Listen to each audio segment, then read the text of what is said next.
요한계시록 19장을 통해서 혼인잔치와 마지막 전쟁이라는 제목으로 함께 말씀을 나누도록 하겠습니다. 오늘 이 말씀에 보게 되면 1절에 오늘 말씀은 서론을 보고 본론을 두 개의 대지로 나눠서 함께 살펴보도록 하겠습니다. 거기 1절에 보면은 하늘에 있는 하늘에 허다한 무리에 큰 음성 같은 것이 있어 이르되 그랬습니다. 거기 허다한 무리가 있다 그랬습니다. 이 허다한 무리가 누구일까? 지금 이 말씀의 내용은 어린 양과 그 신부의 혼인 잔치에 대한 부분을 말씀하고 있는데 거기에 있는 그 허다한 무리는 누구인가? 바로 이 허다한 무리로부터 이 잔치는 할렐루야 이렇게 하면서 시작하게 됩니다. 이 네 번의 할렐루야와 함께 이 혼인 잔치가 이루어집니다. 그래서 오늘 19장에 있는 말씀은 두 개의 잔치가 있는데 첫 번째는 바로 이 혼인 잔치에 대한 내용을 말씀하고 있습니다.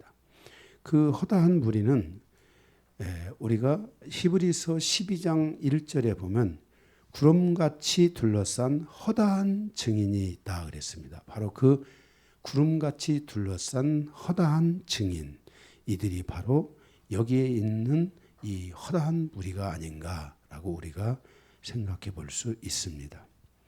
이들은 선지자들이거나 그리스도의 신부들로서 예언의 말씀을 받은 자들이며 그 말씀을 증거한 자들일 것입니다. 그 말씀이 자신의 영혼을 보호했으며 그 예언의 말씀을 통해서 신부 공동체가 가야 할 길들을 비추어 주므로 믿음의 승리를 가져올 수 있도록 하였습니다. 바로 이들의 이 증언이 있었기에 오늘 우리가 이렇게 말씀을 통해 우리를 보호하고 이 믿음의 길을 갈 수 있는 이 길이 우리 안에 좀 더 환하게 열리지 않았나 우리가 이렇게 생각할 수 있습니다. 이들은 베드로후서 1장 19절에 있는 말씀처럼 그 베드로후서 1장 16절에서 18절을 통해 베드로가 말하기를 변형산이라고 하죠. 변화산에서 경험했던 그 환상과 그의 음성보다도 더 확실한 예언, 곧 하나님의 말씀을 받아 그 말씀을 증거한 바로 그 주의 종들로 그들은 과거로부터 계시록 18장에까지 이르면서 부활과 휴거를 통해서 주님 앞에 서 있는 말씀에 대한 증인들이라고 할 수 있겠습니다. 그들이 전한 모든 예언의 말씀을 통해 주께서 오실 때 어두운 데를 비추는 등불과 같은 말씀이 되게 하므로 모든 그리스도의 신부 공동체를 지키고 보호하고 어두운 세상으로부터 빛 가운데 나갈 수 있도록 하나님의 계시의 말씀을 증거한 자들이 바로 이 허다한 무리라고 우리가 추측할 수 있습니다. 그 말씀들은 신부 공동체를 지켜주었고 성도들을 지켜주고 교회를 지켜주었고 그들이 믿음에서 이탈하지 않도록 인도해 주신 바로 그 말씀입니다. 그래서 성도들이 어둠 가운데 있을 때 빛으로 나아갈 수 있도록 어둠에 넘어지지 않고 생명의 빛 가운데 나갈 수 있도록 우리를 이끌어준 그 말씀의 그 증거, 그것이 바로 이 말씀의 증거인데 이 말씀의 증거를 가진 자들이 여기 지금 어린 양의 혼인잔치와 함께 허다한 무리들로 그곳에 서 있다. 그 허다한 무리들로 함께 있다. 그런데 그들이 지금 뭐라고 하냐면 할렐루야 하고 이렇게 외치면서 말씀하고 있는 것입니다. 마지막 시대를 살아가는 주의 종들은 이 예언의 말씀을 마음에 담아야 하고 베드로 사도의 말씀처럼 이 예언의 말씀이 마음으로부터 또 올라와서 이 예언의 말씀을 마음에 받는 자들이 되고 그 계시의 말씀을 성도들 안에 증거함으로 그들이 세상의 어둠 속에서 나와 하나님의 빛 가운데로 나갈 수 있도록 성도들을 이끌어 줘야 됩니다.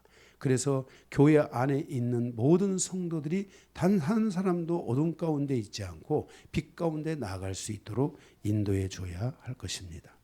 그리스도의 신부들은 하나님의 말씀의 계시를 통해서 데살로니가전서 5장 4절에 형제들아 너희가 어둠에 있지 아니하다.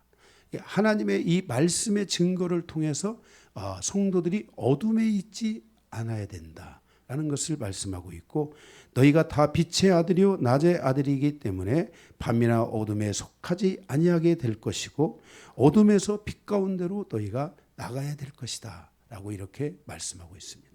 우리가 살아가는 이 세상에는 많은 그 어둠이 있고 그 어둠으로 우리를 유혹하는 것들이 있습니다. 그 중에 우리가 인생에 있어서 받는 수없이 많은 상처들, 영적인 묶임과 공격들, 우리의 가정사에 깃들어져 오는 많은 그 고통들이 우리를 바로 이 어둠으로 가게 하는, 이 빛으로 가지 못하게 하는 바로 이런 장애 역할을 하고 있다는 것을 알아야 됩니다. 그래서 여러분들이 우리가 심리학에서, 전 심리학을 전공해서 심리학을 별로 안 좋아합니다. 왜냐하면 심리학은 이게 하나님의 이 말씀을 따라올 수가 없습니다. 그런데 심리학에서 말하기를 역기능적인 그 가정에서 태어난 사람이 역기능적인 삶을 살 수 있는 확률은 95% 이상이다. 100명 중에 0.5명만 이 역기능의 삶에서 벗어날 수 있지, 그렇지 않으면 다 이 역기능적인 삶에 머물게 된다. 그런데 성경은, 이 하나님의 이 말씀은 우리의 삶을 이 역기능에서 건져주는 거예요. 그 어둠에서 빛으로 갈 수 있도록 우리를 이끌어주는 것이 하나님의 이 말씀이에요. 그래서 모든 성도들에게 주의 종은 이 하나님의 말씀이 그 마음에 올 수 있도록 기다려야 되고, 그 마음에 임하도록 기도해야 되고, 그 하나님의 뜻이 마음에 임하도록 기도해야 되고, 그 하나님의 말씀을 성도들에게 증거해 주므로 성도들이 그 어둠에서 벗어나서 빛 가운데 가는 하나님의 자녀로서의 새로운 여정이 열리게 하는 이 삶을 성도들에게 열어줘야만 한다는 것을 성경이 우리에게 말씀하고 있다는 것을 기억해야 됩니다. 아멘. 따라서 이 예언의 말씀을 가지고 있는 사람들은 그 말씀이 그 영혼을 보호하는 것을 알 수 있게 되고, 그 어둠과 싸워서 이기게 하는 것을 알 수 있게 된다는 것입니다. 그들이 죽음에 이르게 된다 할지라도 그들은 두려워하지 않고 승리할 수 있는 자들이 된다는 것입니다. 바로 이러한 질서 안에 있는 사람들이 허다한 무리들이고, 그 무리들이 이 어린 양의 혼인잔치에 대한 예식에 대해서 이제 이 잔치가 시작되고 있는 이 과정에 그 잔치에서 주는 메시지들, 말씀들이 있는데, 그 말씀에 대하여 4번에 걸쳐서 할렐루야, 할렐루야, 할렐루야 하면서 이렇게 그 혼인잔치의 정당성, 이제 예수 그리스도와 그의 신부된 교회 공동체가 바로 이 혼인잔치를 이루게 되는데, 그 혼인잔치의 정당성을 노래하고 선포하고 있는 것을 우리에게 말씀해 주고 있습니다. 그래서 이 지러한 질서 안에서 우리가 오늘 2개의 대지의 말씀으로 나눠서, 하나는 어린 양의 혼인잔치, 또 하나는 하나님의 심판을 위한 큰 잔치, 이렇게 2가지 내용으로 말씀을 좀 나누도록 하겠습니다. 첫 번째, 어린 양과 신부의 혼인잔치를 통한 교훈입니다. 1절에서 10절까지인데, 여기에는 아까도 말씀드린 것처럼 4번의 할렐루야가 있다 그랬습니다. 이 4번의 할렐루야는 이 혼인잔치의 정당성을 우리에게 말씀해 주고 있습니다. 그러니까 맞습니다, 맞습니다, 아멘, 맞습니다, 이렇게 말하는 것이, 나도 주님을 찬양합니다, 나도 그 말씀을 찬양합니다, 나도 그 선포를 찬양합니다, 하나님을 찬양합니다, 이렇게 4번에 걸쳐서 할렐루야를 외치면서 말씀하고 있는 것을 보게 됩니다. 그래서 오늘 그 첫 번째, 가로 1번 첫 번째 할렐루야, 1절에 하나님의 구원과 영광과 능력에 대해서 찬양합니다 라고 말합니다. 이 예수 그리스도의 이 신랑 되신 예수 그리스도와 이 신부 공동체가 이 혼인 잔치를 이룰 수 있었던 것은 거기 1절에 있는 이게 많은 여러 가지 오늘 1절에서 10절에 있는 말씀이 다 포함되지만 거기 1절에 있는 말씀처럼 하나님의 구원과 영광과 능력을 통해서 이 혼인 잔치가 이루어질 수 있게 됐다는 것입니다. 첫 번째, 아멘. 그래서 거기 첫째 구원을 보면 하나님께서 계획하신 예수 그리스도의 십자가의 여정은 신부 공동체를 구원하였다는 것입니다. 사도 바울은 이에 대해 에베소 1장 4절에서 5절의 말씀을 통해서 이방인들을 창세 전부터 그리스도 안에서 택했다. 그리스도 안에서 이방인들을 택했다. 이게 하나님의 중요한 계획입니다. 그 택하신 자들을 향하여 하나님의 모든 계획은 모든 교회 공동체 안에 있는 성도들을 구원하셨다는 것입니다. 그들을 창세 전부터 택하시고 그리고 그 교회 공동체 안에 그들을 이끌어들여서 그들을 신부 공동체로 하나님께서 삼으시고 그들을 구원하셨다라는 것입니다. 그러므로 할렐루야 이렇게 말하고 있는 것입니다. 우리 이 이방인들, 이 교회 공동체, 이 그리스도 안에서 이 여러분들을 구원하신 것은 하나님께서 창세 전부터 여러분이 태어나기 전부터 하나님이 여러분을 구원하시기로 작정하고 계획하신 하나님의 구원이라는 것입니다. 그러므로 이 구원이 있게 되므로 우리가 신부가 돼서 그리스도와 함께 혼인잔치에 참여할 수 있게 되었다는 것입니다. 둘째는 거기 영광이 있습니다. 가로 1번 첫 번째 할렐루야 안에 구원이 있고 또 하나는 영광이 있습니다. 이 영광은 에베소 1장 6절에 이것은 하나님의 은혜의 영광이다 라고 말씀했습니다. 그래서 이 영광을 찬양한 것입니다. 이 구원이라는 것은 하나님의 은혜의 영광이다. 그러니까 하나님의 영광이 그들 안에 임했기 때문에 하나님이 그들 안에 오셨기 때문에 바로 하나님께서 그들 가운데 예수 그리스도를 통해서 인간들 가운데 이방인 가운데 오셨기 때문에 바로 이것이 이루어졌다. 이것이 영광이다. 여러분들이 누구를 만나면 여러분들이 정말 여러분들이 상상할 수 없는 누구를 만나면 뭐라고 합니까? 악수하면서 영광입니다. 이렇게 말하잖아요. 그것보다도 말할 수 없는 더 큰 영광인 것은 바로 예수 그리스도께 하나님께서 우리 인간을 구원하시기로 창세전부터 계획하고 그 계획 안에 예수 그리스도를 보내주셨으니 그 하나님의 영광이 우리에게 오신 겁니다. 그래서 그 영광을 뭐하고 있는 겁니까? 찬양하고 있는 것입니다. 그래서 여러분의 구원이 이루어지기까지 하늘에서 영광 되신 그 하나님께서 여러분 가운데 오신 사건이라는 것을 아셔야 됩니다. 그래서 여러분들이 기도하실 때 주님 앞에 손을 내밀고 악수하시면서 주여 당신이 이 땅에 오신 것은 나에게 영광이요 우리 가문의 영광이요 우리 영광교회의 영광이요 아멘 할렐루야. 내가 오늘 기도하며 당신을 찬양하고 내가 기도하며 당신을 노래하고 나아가겠습니다. 이렇게 아멘.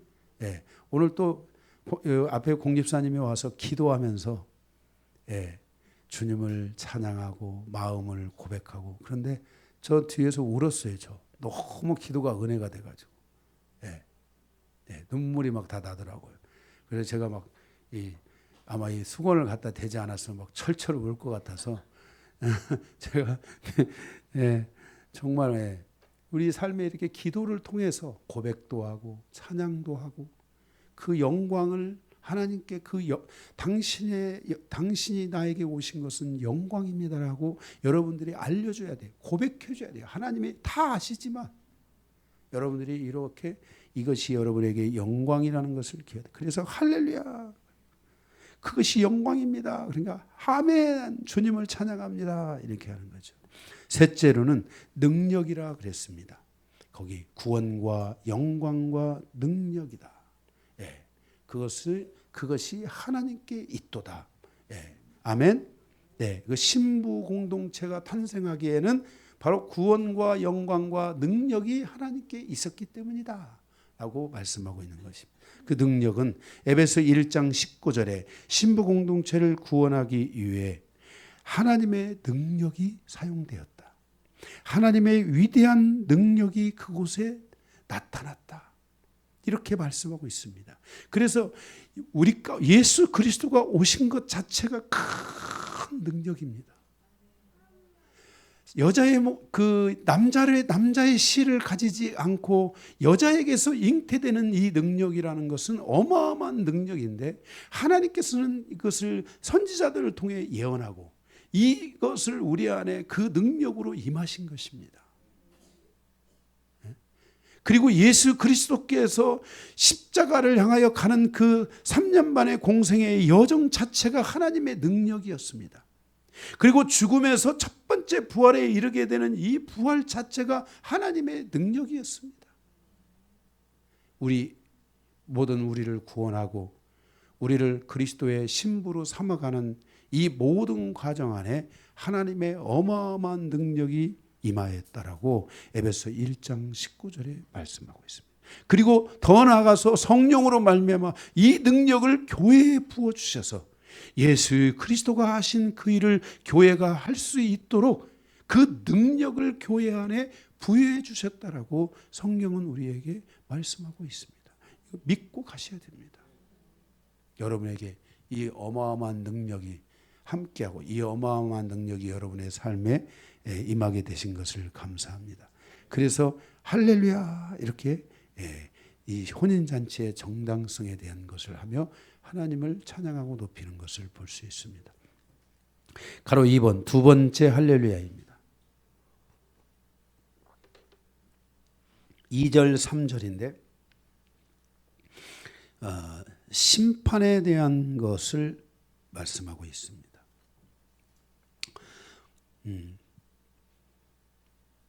하나님의 구원 밖에 있는 것들에 대한 구원 밖에 있는 것들에 대한 하나님의 심판의 정당성을 우리에게 말씀해 주고 있습니다. 하나님은 모든 피조물에 대해서 누구에게나 동일한 십자가의 도를 통한 구원의 선포를 주셨습니다. 그래서 십자가의 도는 특별히 어떤 집단을 마련해 놓고 유대인 집단을 마련해 놓고 그들에게 주신 십자가의 도가 아니라, 이 십자가의 도는 헬라인이나 유대인이나 뭐나 할 것 없이 모든 사람들에게 동일하게 이 십자가의 도의 말씀을 주셨다는 것입니다. 그래서 모든 사람이 구원을 얻을 수 있도록 하셨다는 것입니다. 고린도전서 1장 18절에 십자가의 도는 멸망하는 자에게는 미련한 것이지만 구원을 받는 우리에게는 하나님의 능력이 된다고 말씀하셨습니다.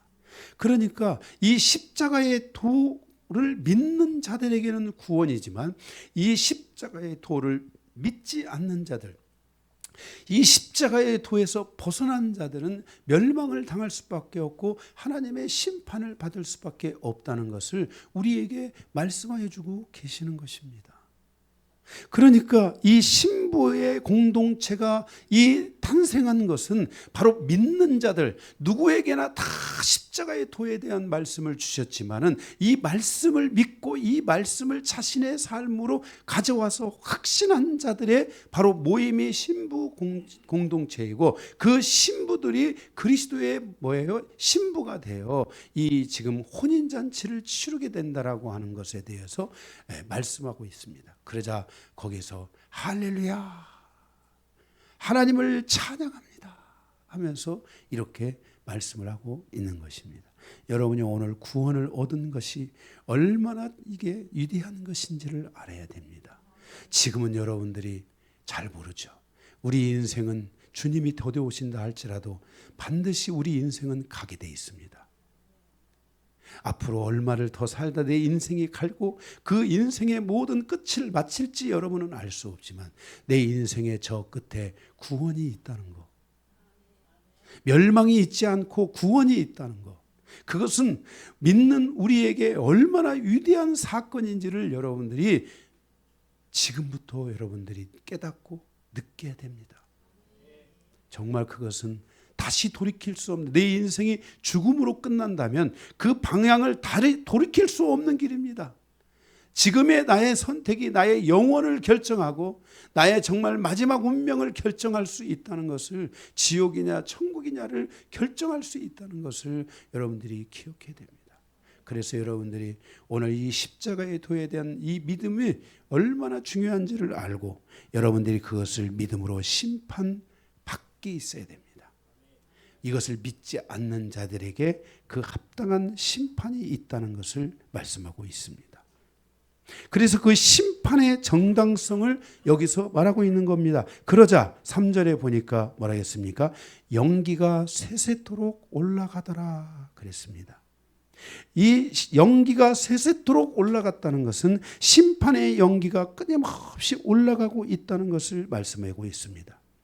이에 대하여 이사야 선지자는 예언하기를 이사야 34장 10절에 낮에나 밤에나 꺼지지 아니하고 그 연기가 끊임없이 떠오를 것이며 세세에 황무하여 그리로 지날 자가 영원히 없을 것이라. 그리로 지나는 자는 의도적으로 거기에 가는 자는 없다는 거예요.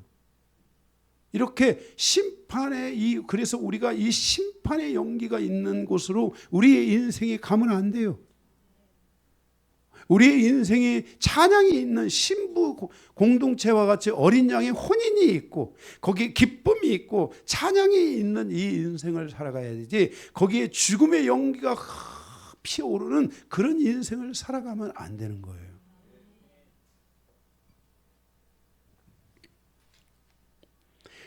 하나님의 심판의 연기가 올라가기 전에 우리는 하나님의 구원을 믿고 하나님의 은혜의 영광을 돌리는 성도가 되어야 돼요. 성경은 말씀합니다. 보라 지금은 구원의 날이요 보라 지금은 은혜 받을 만한 때라 그랬습니다. 여러분들이 지금이 여러분에게 구원의 날이요 은혜의 날이라는 것을 기억하고 이 심판을 다 준비하고 심판으로부터 완전히 벗어나 주님의 이 혼인잔치에 참여하는 이 영광이 여러분에게 열리기를 바랍니다. 세 번째 할렐루야입니다. 3번. 세 번째 할렐루야 4절 5절인데 보좌로부터 오는 화답송입니다. 이 지금 4절 5절은 화답송인데 4절에 보니까 24장로와 네 생물이 여기 이렇게 하나님의 구원과 영광과 능력을 통해서 이 신부 공동체가 구원을 얻게 됐고 주님 앞에 하나님 앞에 예수 그리스도 앞에 이르게 되었고 그 예수 그리스도에 이르게 된 것은 십자가의 복음을 모든 이에게 전했지만 이 복음을 선택한 자들의 만남이고 이 복음을 선택한 자들이 구원을 얻어 그리스도의 신부로서 서게 된 것이고 이것을 믿지 않는 자들은 바로 영원히 멸망을 받고 심판을 받을 수밖에 없다. 이렇게 말하자 할렐루야 하고 하늘에서 세 번째 화답송이 오는 겁니다. 보좌로부터 24장로와 네 생물의 찬양을 통해서 그리스도의 증인들이 하나님을 찬양하는 것에 대하여 할렐루야 맞습니다. 그러자 보좌로부터 아멘 맞습니다. 맞습니다 하고 이렇게 화답송이 오는 겁니다. 이때 5절에 보니까 하나님의 보좌로부터 음성이 있습니다. 그 음성에 보니까 하나님의 종들, 그를 경외하는 작은 자나 큰 자나 다 하나님께 찬송하라. 하나님의 종들을 포함한 모든 그리스도의 신부들 가운데 하나님의 말씀을 증거한 모든 작은 자나 큰 자가 주님의 보좌 앞에 있다는 것을 말씀하여 주고 있습니다. 사랑하는 성도 여러분, 이 말씀이 여러분에게 큰 위로가 되고 힘이 되기를 바랍니다. 거기에는 주의 증거자, 이 복음을, 하나님의 이 말씀을 증거한 자들이 있는데 거기에 주의 종들이 있고, 큰 자만 있는 게 아니라 작은 자도 있고, 내가 주의 복음을 전한 자로서 작은 자라 할지라도, 내가 주의 복음을 전한 자로서 좀 더 큰 자라 할지라도, 누구나 할 것 없이 바로 주의 복음을 증거한 자들이 하나님의 보좌에 그들이 그곳에서 둘러 있는 것을 우리에게 말씀해 주고 있는 것입니다. 그래서 주의 말씀에 대해서 증거하는 자의 삶을 산다는 것은 주의 종이나 작은 자나 큰 자나 동일한 것이며 하나님께 영광을 돌리는 놀라운 사명이라는 것을 말씀해 주고 있는 것입니다. 이는 하나님께서 우리에게 구원을 베풀어 주신 은혜에 대한 성도의 마땅한 바가 바로 이 말씀을 증거하는 것이라는 것을 알려주는 것입니다. 주님을 위해서 살아가는 것이 우리에게 즐거운 일이 되어야 되고, 주께서 주신 이 말씀을 증거하는 자로서의 삶을 살아가는 것이 우리의 삶의 기쁨이 되어야만 할 것입니다. 그 찬양이 있잖아요. 찬양. 그 찬양. 그 주를 위해 사는 것 쉽지만은 않아요. 부와 명예, 그 다음에 뭐죠? 걱정하지 마요. 나의 모든 것을 아버지께,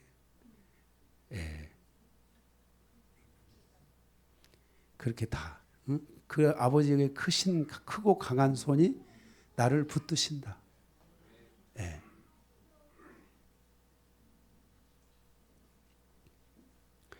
수많은 믿음의 선배들이 그 길을 갔잖아요.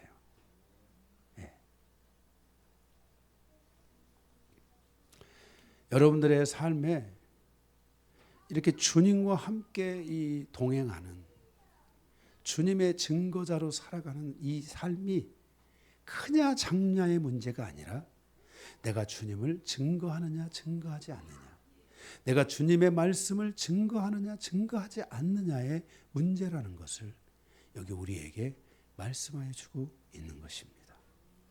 여러분의 인생에 마지막 힘을 내야 되고, 마지막 준비하고, 여러분의 인생의 마지막 분명한 목표를 가져야 될 것은 나도 주님을 위해 증거하다 가겠다.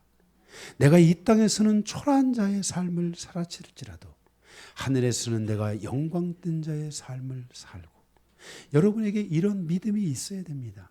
히브리서가 그것을 말하고 있잖아요. 나는 정말 주님의 영광에 참여하기 위해 더 큰 죽음에 이르기를 내가 원했다. 여러분들이 이렇게 주님 앞에 온전한 모습으로 가고자 하는 이 믿음이 여러분 안에 마음에서부터 이게 올라와야 됩니다. 이것은 누구에게나 다 동일하게 하나님이 이 길을 열어주셨다는 것입니다. 그래서 보좌로부터 화답성이 오는 것입니다. 큰 자나 작은 자나 주의 종이나 모두가 다 여호와를 찬양하라. 내가 그들을 다 나의 앞으로 이끌었다라고 하나님께서 말씀하고 있는 것입니다. 네 번째 할렐루야 6절에서 10절을 통해서 이제 이 모든 신부의, 모든 그 신랑과 신부의 혼인잔치가 준비되었는데 이제 이 신부가 그 혼인을 위하여 모든 단장, 모든 준비를 마쳤다 하면서 이 신부가 이 단장한 것이 무엇이냐, 이 단장을 마쳤다. 그러니까 오늘 우리가 이 말씀을 통해서 여러분이 그리스도의 신부라면 여러분도 이 단장을 마쳐야 됩니다. 오늘 여러분들이, 우리 남자들도 다 마찬가지. 저도 스킨 바르고 구르마 바르고 다 이렇게 하고 단장하고 왔잖아요. 그죠?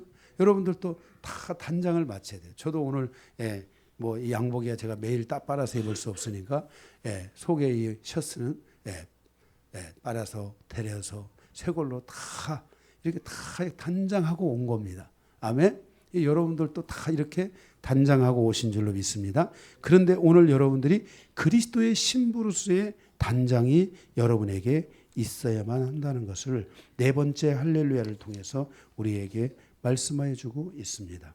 그러면 거기 6절에 보면 6절에서 10절인데 6절에 보면 하늘에서 보좌로부터 하나님의 영광이 임함에 하나님의 통치, 그 영광이 임했다는 것은 하나님의 통치를 노래하고 있다는 것입니다. 7절에 어린 양의 혼인잔치가 이르렀고 신부가 단장을 마쳤다 그랬습니다. 그러면서 8절에 신부가 단장을 마쳤는데 거기 8절에 보면 그 신부의 단장이 뭐냐? 신부는 무엇을 단장해야 하는가 하고 나와 있는데 거기에 두 개가 있습니다. 첫째는 십자가를 통한 청혼을 받아들여야 됩니다. 예수님께서 십자가를 여러분들에게 이 십자가의 도는 모든 사람에게 다 준 거잖아요. 그죠? 이방인에게나 유대인에게나 뭐 헬라인에게나 또 유대인에게나 다 이것을 십자가를 다 모두에게 주님이 주셨는데 이 십자가는 예수 그리스도의 이 신부가 되고자 하는 초청장과 같습니다. 내가 너에게 십자가를 준다. 그럴 때 그 십자가를 딱 막 받아들이고 믿은 사람들은 첫 번째 신부의 단장, 자격이 갖춰지게 되는 것입니다. 그래서 여러분들이 이 십자가를 여러분들이 다 믿고 십자가의 가장 핵심이 뭡니까? 십자가의 핵심이 뭡니까? 죽음과 피. 우리를 위해 죽고 우리를 위해 피 흘리신 거잖아요. 그래서 이 피만 있는 게 아니라 우리를 위해 대신 죽은 거예요. 그러니까 우리는 죽어요, 안 죽어요? 안 죽는 거예요. 둘째 사망에 들어가지 않는 거예요. 우리는 예수의 이 죽음, 십자가를 통해서 죽음과 피 문제를 해결해 주신 거예요.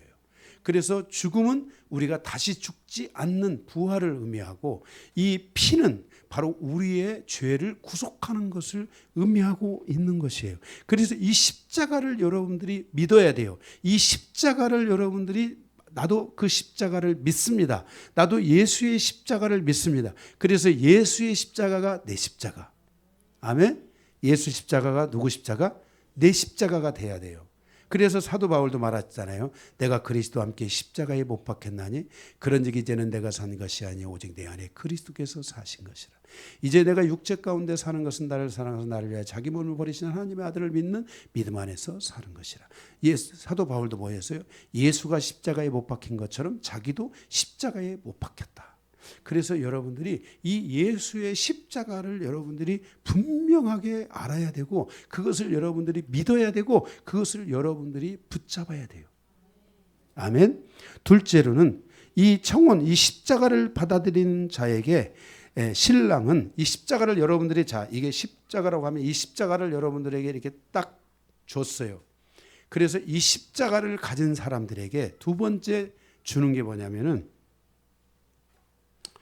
옷을 주는 거예요.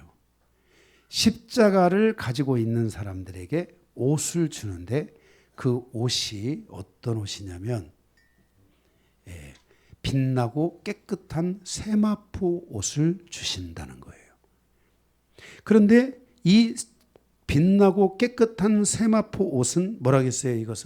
이것은 성도의 옳은 행실이다라고 말씀했어요. 그러니까 성도의 이거는 착한 일이다, 성도의 착한 거다 이런 게 아니고 이 옳은 행실이라는 것이 무엇인가?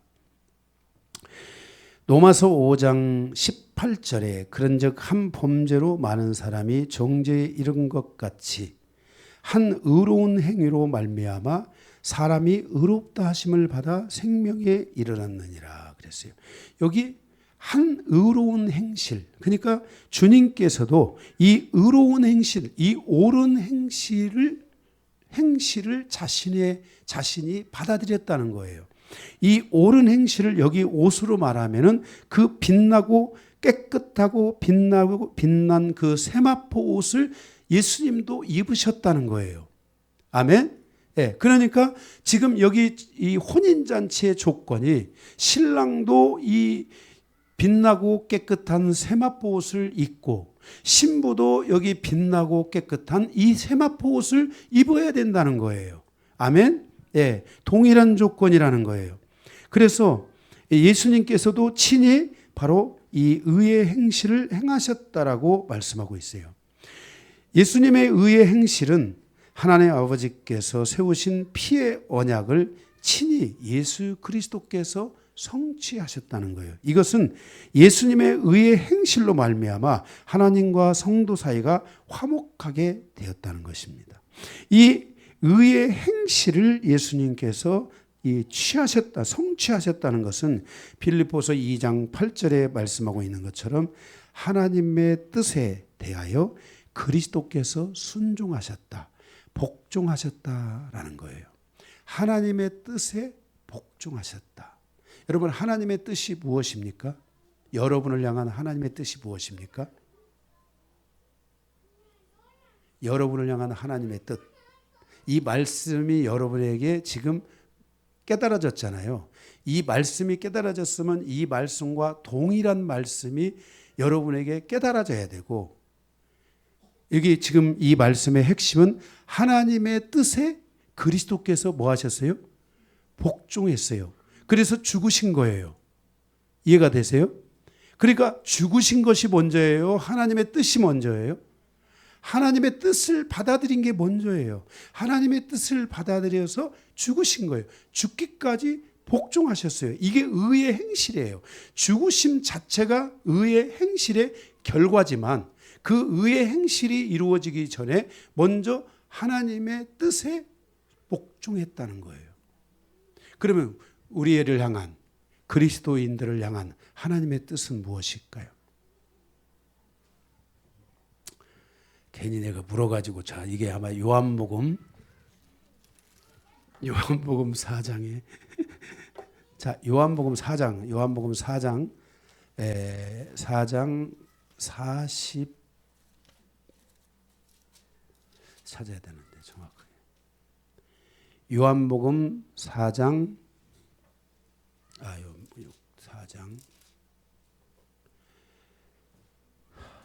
4장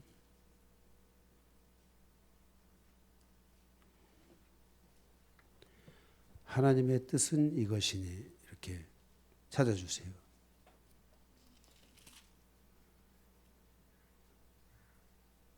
요한복음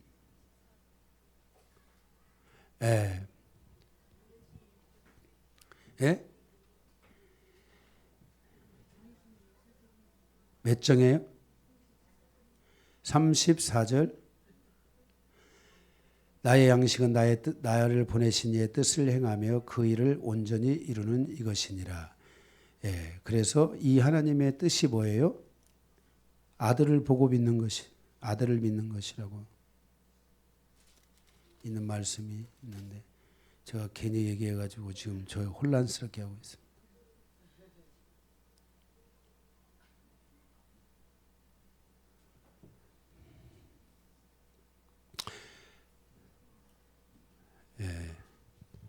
하나님의 뜻은 뭐냐면 아들을 보고 믿는 것이에요.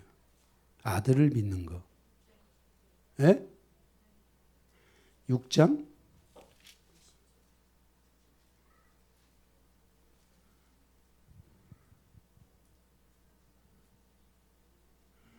여기 보면은 예수께서 6장 29절 예수께서 대답하여 이르시되 하나님께서 보내신 이를 믿는 것이 하나님의 일, 하나님의 행위다. 이렇게 말씀하고 있어요. 그러니까 우리가 지금 다시 가서 어디쯤 하고 있죠? 지금 제가 참 당황해가지고. 그러니까 예수 그리스도께서 그가 행하신 그 행위가 뭐냐면 그 착한 행위, 의로운 행위가 뭐냐. 이게 착한 행위로 나와 있지만은 의로운 행위예요. 이 의로운 행위가 뭐냐면은 바로 예수 그리스도께서 아버지의 뜻을 따라 뜻에 복종하는 것이었는데 그 아버지의 뜻이 뭐냐면은 바로 아버지의 의롭다 하심을 위해서 십자가에 피 흘려 죽으시는 거예요. 그래서 아버지의 의를 세우는 건데 그 아버지의 그 의를 세우시고 아버지께서 말씀하시기를 예수 그리스도의 이 피를 믿는 모든 자가 다 의롭게 된다라는 것을 의가 세워진다. 각자 자신의 의가 세워지게 된다라는 것을 우리에게 말씀해 주고 있습니다. 그래서 신부 공동체인 우리에게 있어서 바로 이 의의 행실은 무엇이냐면은 바로 하나님의 이 말씀을 우리가 믿는 것인데 그 하나님의 뜻을 따라가는 것인데 순종하는 것인데 그 하나님의 뜻이 뭐냐면 아들을 보고 믿는 것이에요. 하나님의 아들 예수 그리스도를 보고 믿는 것이에요. 그래서 우리가 예수 그리스도를 믿음으로 말미암아 우리가 이 신부의 옷을 입게 되는 거예요. 그래서 여러분들이 예수 그리스도 여러분들이 하나님의 뜻을 여러분도 믿으시잖아요. 그리고 그 뜻은 그 아들, 그가 보내신 그 아들 예수 그리스도를 믿는 거란 말이에요. 그 예수 그리스도를 믿는 것은 뭐냐면은 예수 그리스도께서 가신 십자가의 그 여정을 다 믿는 것이고 우리를 위해서 구원하신 예수의 그 모든 행위를 믿는 거예요. 그래서 여러분들이 이것을 믿음으로 말미암아서 바로 여러분들이 신부 공동체로서 그리스도의 신부로서 단장을 이루게 되는 것이에요.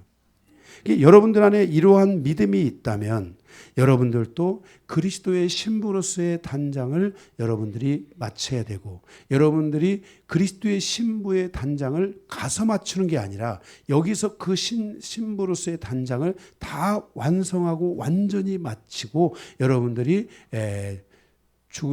죽을 사람들은 죽어야 되고 또 끝까지 살아남을 사람들은 또 살아남아야 되고 그죠? 어쨌든 이 단장이 지금 여러분에게 이루어져야 된다는 것입니다. 하나님께서 교회 공동체를 단장시키고 있는 것은 신랑 되신 예수 그리스도께서 가신 의의 행실을 따라가도록 하기 위한 것입니다. 하나님 아버지의 말씀에 순종하여 살아가는 성도의 여정을 말씀하여 주고 있는 것입니다. 교회 공동체 안에서 모든 사람들이 구원에 이르게 하는 것이며 모든 사람들이 하나님 아버지와 화목한 관계를 이룰 수 있도록 인도해 가는 것이 신부의 단장이라는 것을 우리에게 말씀해 주고 있습니다.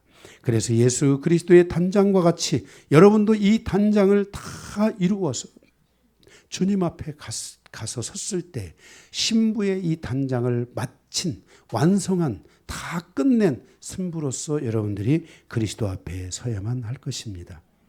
하나님 아버지는 예수 그리스도의 의의 행실과 신부의 의의 행실을 통해서 하나 되게 하고 있다는 것을 알 수 있습니다.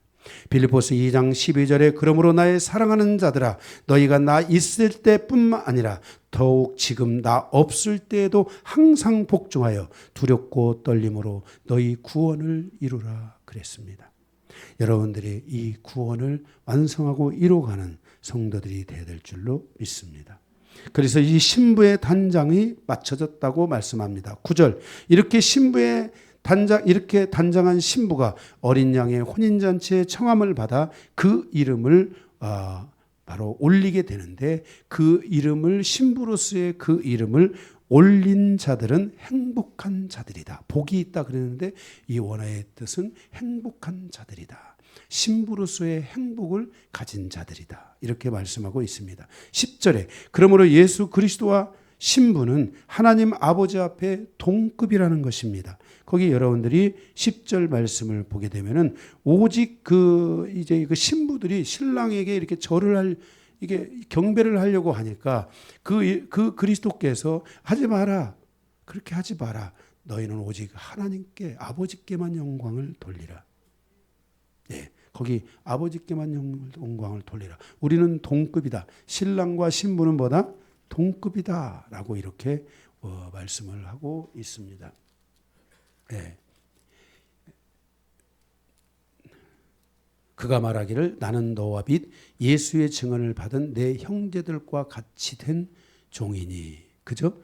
예수 그리스도도 당신을 종이라 하셨잖아요. 빌립보서에서도 말씀하시고요. 종과 같이 낮아지셨다 그랬잖아요.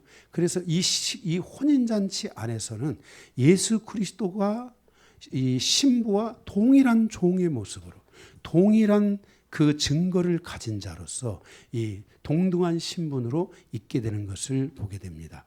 그래서 우리가 신랑과 신부는 가정에서도 동급이잖아요. 그런 것처럼 바로 하늘에서도 신랑과 신부가 동급이라는 것을 우리에게 말씀해 주고 있는 것입니다. 거기 10절에 보면은 그리하지 말고 오직 하나님께 경배하라. 예수의 증언은 예언의 영이니라 하더라 그랬어요. 예수의 증거는 바로 예언의 영이다. 어려운 말인데 어렵지 않습니다. 예수의 증거는 즉 예수께서 주신 계시는 예언의 영이다. 예수께서 그동안 말씀하여 주시고 예수께서 우리에게 가르쳐 주시고 예수께서 말씀하신 모든 것들은 예수께서 계시하여 주신 예언의 영이다라는 것입니다. 그래서 예수의 계시를 받아서 그것을 전한 신부는 바로 예언의 영이다. 그 신부가 전한 그 계시. 그러니까 신랑도 이 계시를 위해서 이 하나님의 뜻을 위해서 죽으셨고 그 뜻을 또 신부가 전하였기 때문에 신부가 전한 그 계시들, 그 말씀의 증거는 예언의 영이다. 그리스도께로부터 온 예언의 영이다. 이렇게 말씀하고 있습니다. 마지막 때에 그 말씀을 선포하는 자들은 바로 이 예수의 증언을 받은 자리다. 예수의 영, 이 예언의 영을 받은 자들이다. 저가 예를 들어서 강요한 목사는 이 지금 예수가 증거한 이 예언의 말씀, 이 계시의 말씀을 받은 자이다. 이 예언의 영을 받은 자이다. 그래서 이 예언의 영을 가지고서 주의 말씀의 계시를 지금 예언하고 있다. 전하고 있다. 증거하고 있다라고 이렇게 말씀하고 있는 것입니다. 예언의 영을 받은 자들, 바로 그들이 그리스도의 신부라는 것을 말씀하고 있습니다. 마지막 때 예언의 말씀을 받아 그 말씀을 선포하는 자들은 그리스도와 동일한 신부로서 바로 이 예언의 영을 받고 그 예언의 영, 계시의 말씀을 동일하게 취한 자들이고 그 말씀을 동일하게 행한 자들이다라는 것을 우리에게 말씀해 주고 있는 것입니다. 이방인을 위한 계시를 받은 사도 바울로부터 예수님의 마지막 계시를 받은 사도 요한으로부터 지금까지 하나님의 혼인 예식을 준비하게 하고 그 예식에 참여하게 하는 자들은 예수 그리스도의 예언의 영을 받은 자들입니다. 그들이 주의 종이든 작은 자이든 큰 자이든 그리스도의 이 예언의 영을 받은 자들은 하나님의 모든 경륜을 계획을 증거하는 자들인 것입니다. 그리고 그들을 통해서 예수 그리스도의 모든 계시가 열리게 된다는 것을 말씀하여 주고 있습니다. 저도 이 주님이 주신 사도 바울을 통해 주신 이 계시의 말씀에 충성된 자가 되려고 하고 있고 여러분들도 이 말씀에 비록 계시를 통해서 여러분들이 말씀을 전할지만은 그 말씀에 충성한 자가 되어 여러분들도 하나님의 나라를 증거하고 하나님의 복음을 증거하는 우리의 모든 삶은 누구로부터 말씀을 받았던 우리는 텍스트 1으로 돌아가야 된다고 했잖아요. 텍스트 2도 텍스트 3, 텍스트 3. 저는 텍스트 3잖아요. 그죠? 사도 바울을 통해 준 계시를 받은 충성된 자예요.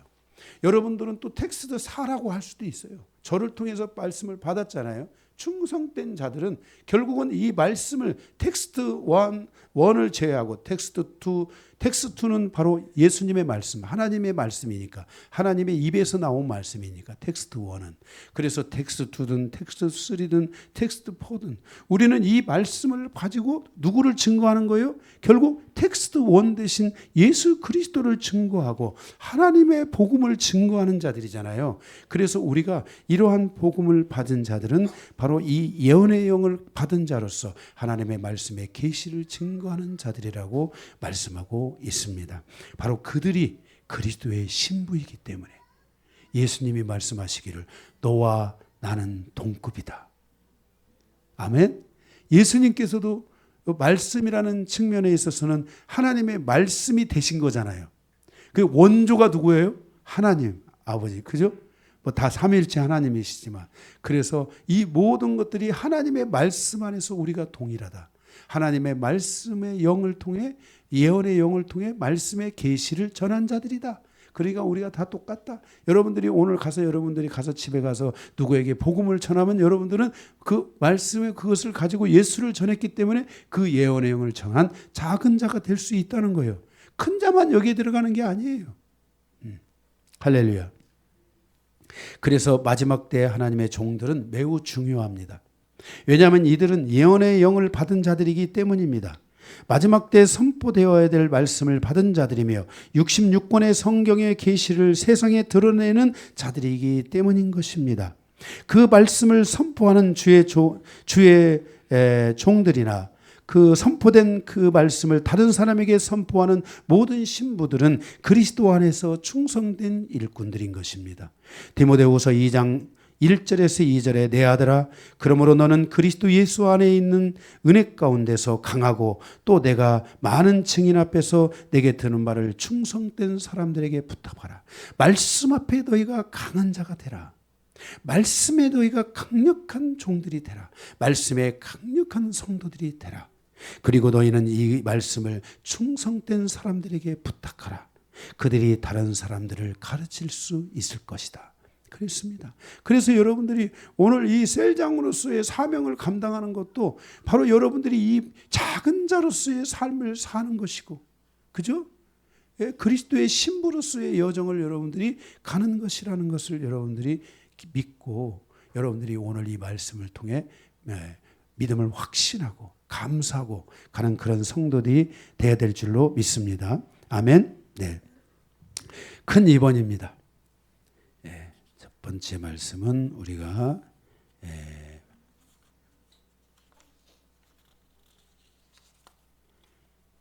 어린 양의 혼인잔치를 통한 교훈을 보았고요. 두 번째, 하나님의 심판의 큰 잔치를 통한 교훈입니다. 11절에서 21절입니다. 여기에는 번호가 두 개가 있는 것 같은데 중간 번호, 첫 번째 11절에서 12절, 16절, 11절에서 16절, 하나님의 심판의 큰 잔치를 위해 예수께서 백마를 타고 심판주로 오신다라는 것입니다. 거기 심판주로 백마를 타고 오신다. 이 심판의 큰 잔치를 위해 백마를 타고 오신다 그랬습니다. 거기 첫째 11절에 그 이름은 충신과 진실이라 그랬습니다. 예수님의 공생의 3년 반은 정말 충실하시고 진실하신 여정이었습니다. 그가 십자가의 길을 가신 것은 히브리서 10장 9절의 말씀처럼 하나님 아버지의 뜻을 이루기 위해서 가신 길입니다. 자기 뜻을 세우고 자기 이름을 높이기 위한 길이 아니라 오직 아버지께서 말씀하신 그 뜻을 이루기 위해서 가셨습니다. 그의 마지막 기도에서 예수님께서 말씀하기를 내 뜻대로 하옵시고 아버지의 뜻대로 하옵소서라고 그렇게 말씀합니다. 그는 이렇게 충실하고 진실하신 여정을 가셨습니다. 그 다음에 둘째로 그 심판주 백마를 타고 오신 주님의 이름이 충실과 진실이다. 둘째로 11절에 그는 공의로 심판하며 싸우더라 그랬습니다. 로마서 3장 26절에 예수 그리스도는 하나님 아버지의 언약을 따라서 자기의 피로 하나님의 의를 이루셨습니다. 하나님의 언약을 믿는 자와 믿지 않는 자를 구분하시고 믿지 않는 자들은 심판을 받게 하셨다고 말씀하고 있습니다. 사단은 모든 성도들이 하나님의 약속에 이르지 못하도록 방해를 하지만 주님과 신부는 사단과 싸우는 것을 보게 됩니다. 그래서 거기에 그는 공의로 심판하며 싸우더라. 그는 하나님의 의로 심판하며 싸우더라. 이렇게 말씀하고 있습니다. 사단이 하나님의 말씀에 대하여 미혹하지 못하도록 주님과 신부는 끝까지 싸운다는 것을 말씀하고 있습니다. 그래서 주님도 싸우지만 여러분도 하나님의 이 공의에 대하여 여러분들이 심판이 있다는 것을 선포할 뿐만 아니라 하나님의 이 의를 뺏어가려고 하는 사단의 이 공격을 여러분들이 당하는 자가 아니라 이것을 싸워서 이겨내는 자들이 되어야 됩니다. 네. 그래서 얼마나 많은 사단의 이 공격들이 있습니까? 그것들을 여러분들이 이겨낼 수 있어야만 할 것입니다. 아멘. 그래서 한 사람의 영혼도 잃어버리는 자가 되지 않도록 하기 위해서 싸운다는 것을 말씀하고 있습니다. 셋째 12절에 그의 눈은 불꽃 같고 그 머리에는 많은 관들이 있고 또 그 이름 쓴 것 하나가 있으니 자기밖에 아는 자가 없더라 그랬습니다. 그의 눈은 불꽃 같다라는 말은 그의 눈은 심판의 눈이다라는 겁니다. 불꽃 같은 눈으로 바라보시는 거죠. 그의 머리에 쓰신 관은 바로 이 만왕의 왕으로서 이제 이 주님께서 마지막에 이 관을 쓰시고 오는데 그 왕은 왕권의 관인데 그것은 뭐냐면 온 세상에 대하여서 만왕의 왕으로 만주의 주로 오셔서 그 모든 것들에 대하여 하나님께서 이제 이 심판과 구원을 선포하기 위해서 오시기 때문에 예수 그리스도가 그 머리에 관을 쓰고 오시는데 그 관이 뭐예요?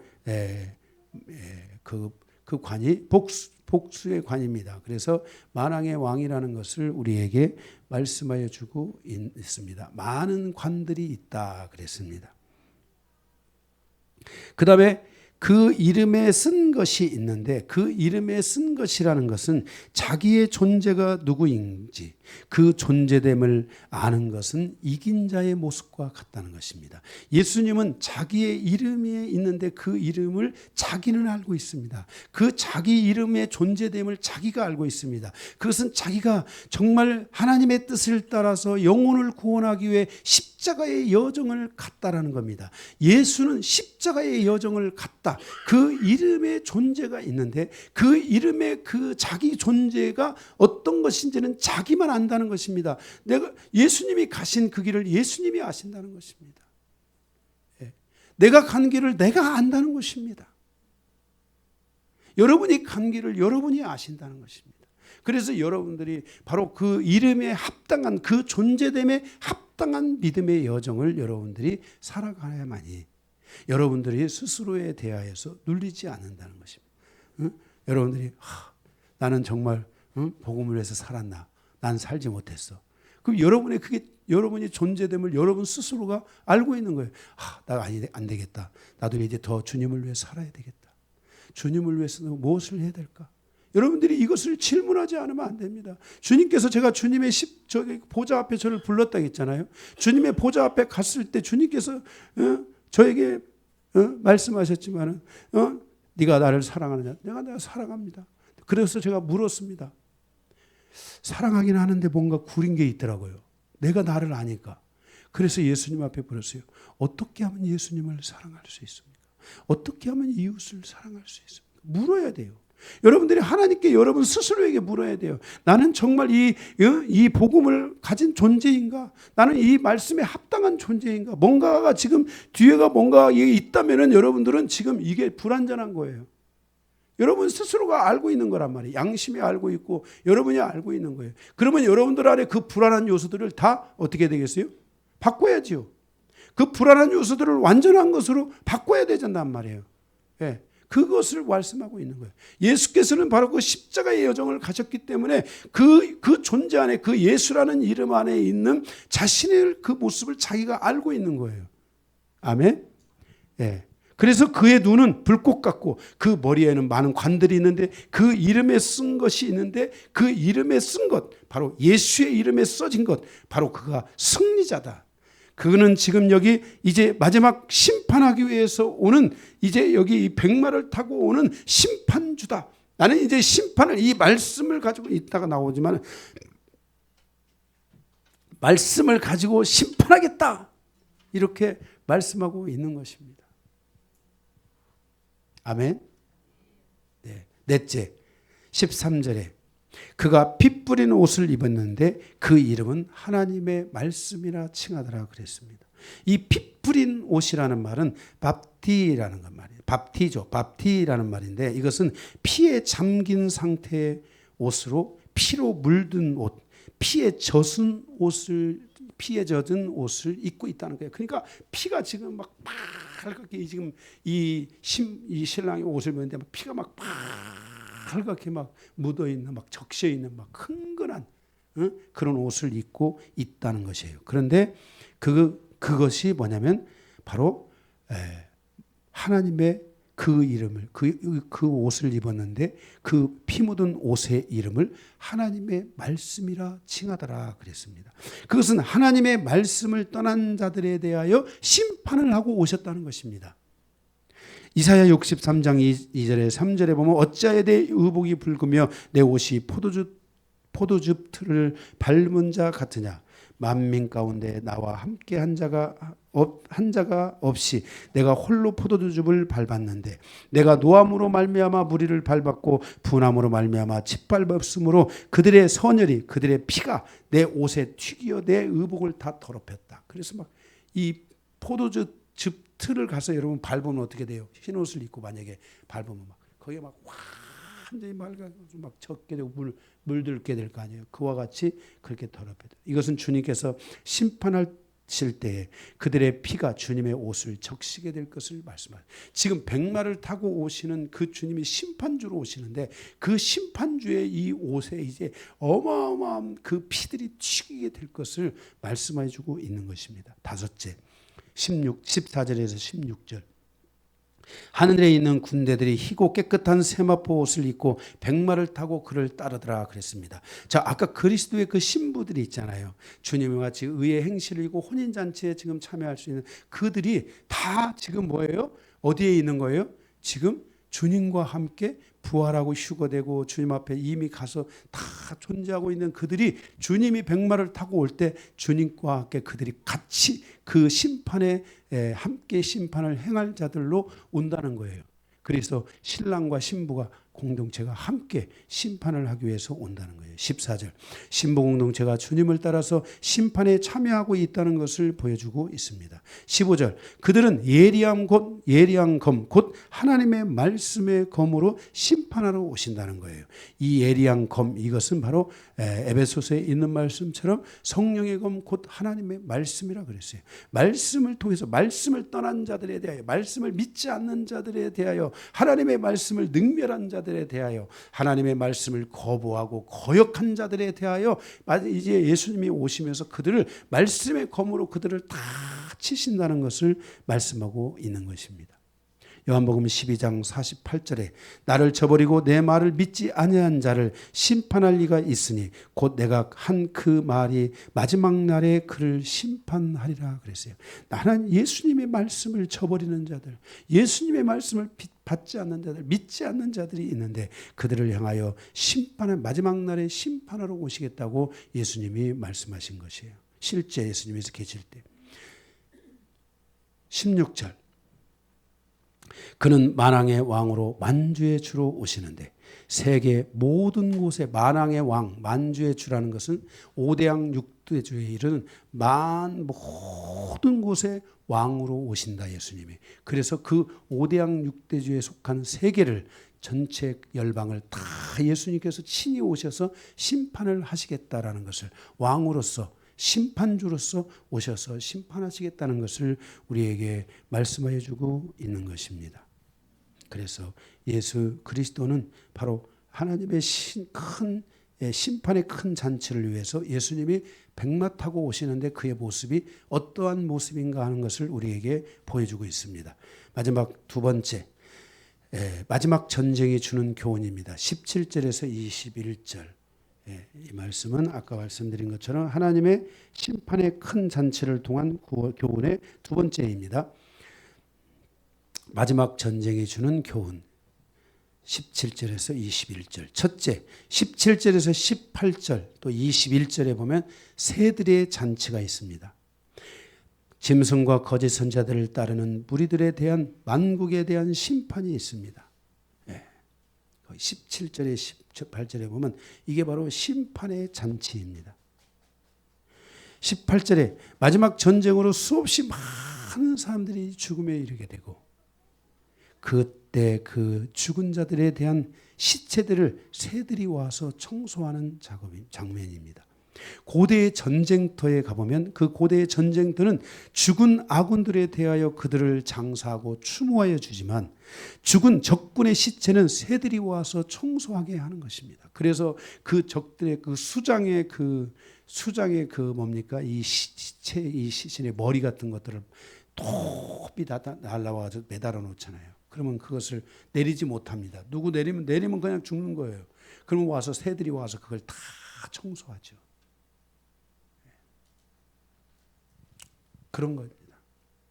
그때 수백의 수천의 독수들이 와서 그 죽은 시체들을 잔치하는 이 잔치에 지금 여기서의 이 잔치는 어린 양의 혼인 잔치가 아니고 이 잔치는 바로 이 심판의 잔치가 있는데 그 죽은 자들에 대하여 추모하고 시신을 장사하는 것이 아니라 그들에 대하여서 새들이 와서 독수리들이 와서 죽은 시신들을 청소하는 잔치하는 이런 것으로 여기에 우리에게 말씀해 주고 있는 것을 보게 됩니다.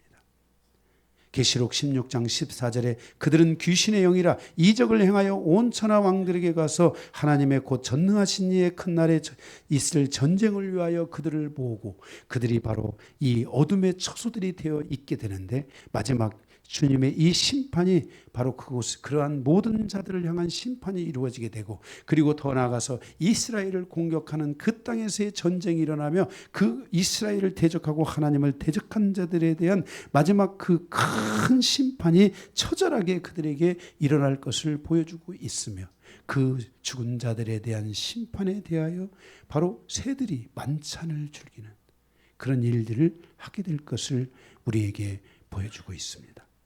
새들의 잔치는 끝까지 믿음을 지키고 승리한 거룩한 신부들로부터 펼쳐지는 어린 양의 혼인잔치와 완전한 대조를 이루고 있다는 것을 우리에게 말씀해 주고 있는 것을 볼 수 있습니다. 그래서 첫째, 새들의 잔치, 마지막 전쟁을 통하여 새들의 전쟁이 있다는 것을 말씀합니다. 둘째, 19절에서 20절에 두 짐승의 멸망을 선포하고 있습니다. 19절에 짐승과 거짓 선지자들 그리고 그들에게 미혹되어 함께 움직이는 땅의 임금들과 그들의 군대들이 예수 그리스도의 군대와 더불어 여기 전쟁을 하게 되는데 20절에 바로 그때 그 죽은 자들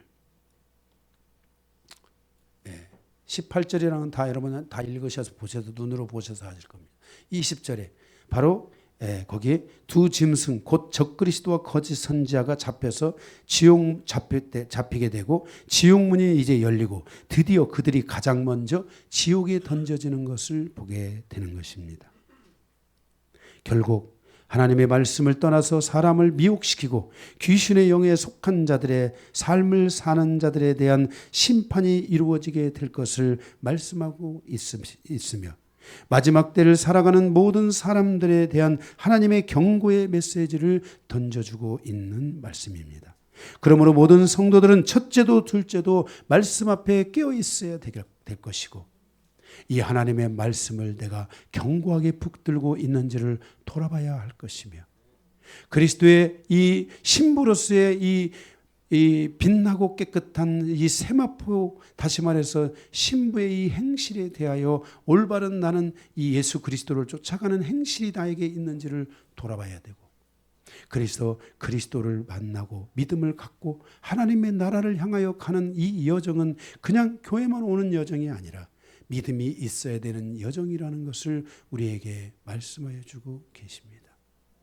오늘 이 말씀에 이 은혜를 따라 여러분들이 둘째 새들의 잔치에 떨어지는 자가 아니라 우리는 바로 하나님의 어린 양의 잔치에 참여하는 자들이 되어야 될 줄로 믿습니다. 그 마지막 때를 향하여 우리는 지금 가고 있습니다. 세계는 정말 내일 일을 알 수 없는 어수선함 속에 계속 흘러가고 있고 과연 정말 주님이 말씀하신 그때가 우리에게 성큼성큼 다가오나 누구든지 예측하고 누구든지 느껴볼 수 있는 그런 시대를 향하여 우리는 지금 달려가고 있습니다. 평안하다 평안하다 할 그때에 내가 올 것이다. 그때는 노아의 때와 같을 것이다. 노아의 때처럼 무슨 비가 와 무슨 심판이 있어 허허이 농담도 잘하시네. 그럴 때 바로 주님께서 오신 것처럼 우리의 삶의 여정 속에서 우리는 세상의 이 모든 것 가운데서도 하나님의 말씀을 믿고 확신하며 하나님의 말씀에 의지하여 살아가는 성도의 여정들이 되어야 될 줄로 믿습니다. 말씀을 마치겠습니다.